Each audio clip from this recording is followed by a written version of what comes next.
So ara bag-o lang gatuon to on drive e-bike dagay ni. So bag-o gatuon to on practice bike. Grabe nga gats ni ate. Gabag-o lang siya nag-practice pero ang iya nga bata do kabilog ang angkas. Sus grabe kaayo nga gats o ara. Tawa nyo na guys kung ano siya kakuan ha. Talented.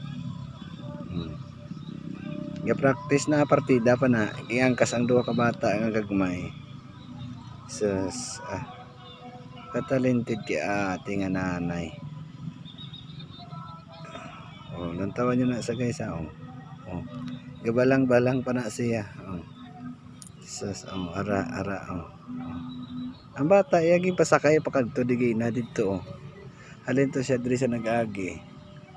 Ga-practice sa motor pasulod diri sa highway gikan pagkanta diri sa may playground area. So siya ga-practice sulod jadi iya bata ang gas niya sa raya bata do kabilo gagmay pa then siya ga-practice siya to siya.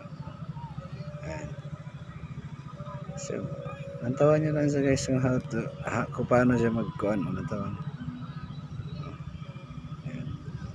So by the way guys, ang aning area gali nakayo nila kay diri sila mag kuan sang event nila sa soccer.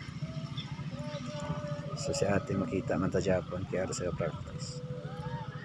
Napunta sa kay Lola. Kaya na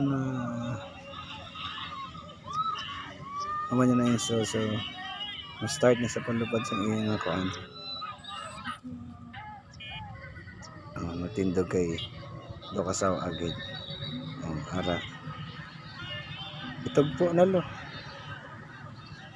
wala tapos akong kaulan kung may mabunggoan ng iyang airpan baborti ka talented tawa uy naglupad na borti ka talented sang lolo niya. Sige good job lolo tawa mayo kung di na kayo may kasabihan nga may galupad na aswang gatangla ang buwang charot focus ang galantaw. Mark istorya sa Mark naton nga galupad ang imo nga aeroplano